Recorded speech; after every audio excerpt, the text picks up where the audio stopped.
factories existed alongside of the crafts workshops.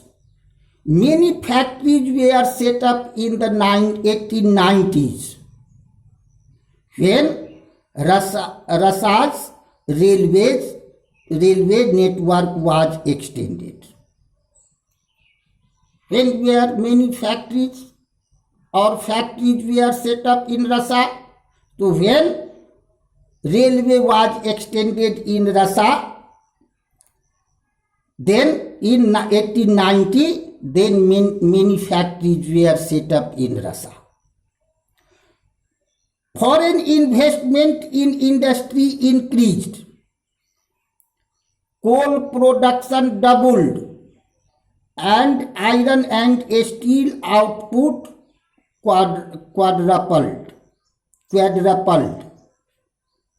It means production of iron and steel increased 4 times more. Coal were produced by the 1900s. In some areas, factory workers and craftsmen were almost equal in number. And since 1900, the number of factory workers and craft persons became equal. Dear students, question may be asked to you that how did industries develop in Russia? Industries developed in Russia by following ways.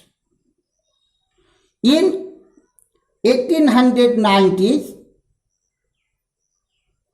the railway network extended.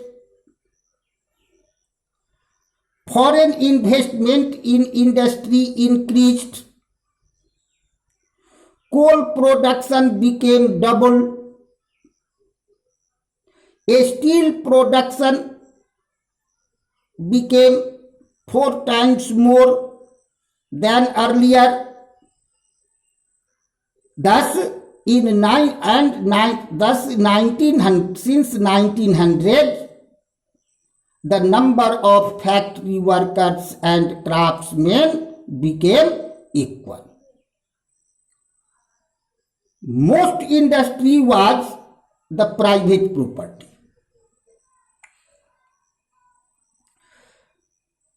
Government supervised large factories to ensure minimum wages and limited hours of work.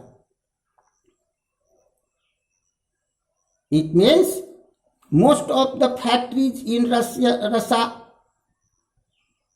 was private property. Government supervised it to ensure minimum wages and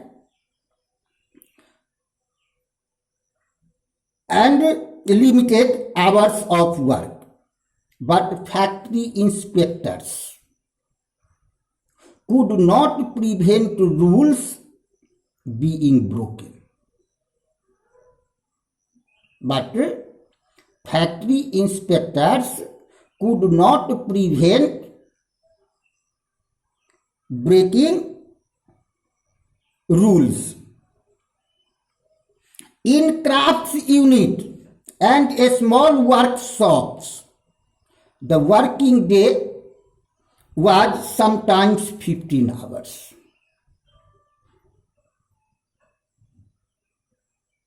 Suppose, what was the condition of workers in factory and workshops in Russia?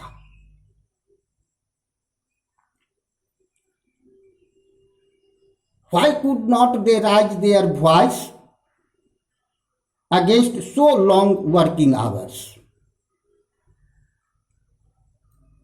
against their so miserable life conditions of workers. With 10 or 12 hours in factories, in workshops, sometimes working hour was 15 hours, and in factories it was 10 to 12 hours. Accommodation varied from room to dormitories. Workers were divided into social groups. Some had a strong links with the village from where they came. Others had settled in cities permanently. Workers were divided by a skill. Workers were divided by a skill also. A metal workers of St. Petersburg recalled, metal workers considered themselves aristocrats among other workers. It means metal workers were considered more honorable among the workers. Their occupations demanded more training and skill. Why were metal workers considered more honorable? Because their occupations required more training and skill. Women were 31% of the factory labor by 1940, but they were paid less than men. Divisions among workers showed themselves in dress and manners also. By dress manners also workers were divided. Their dresses also indicated different them. Some workers formed association to help members of unemployment or financial hardship, but such associations were few. Although to help during unemployment and economic hardship, some workers formed some associations, but their number were very few. Despite divisions, workers did unite to strike work when they disagreed with employers and dismissals or work conditions. It means although workers were divided, but they were united when they disagreed to their employers, when they were dismissed by the employers, when they had to work under meager working conditions, then to strike they united themselves. These strikes took place frequently.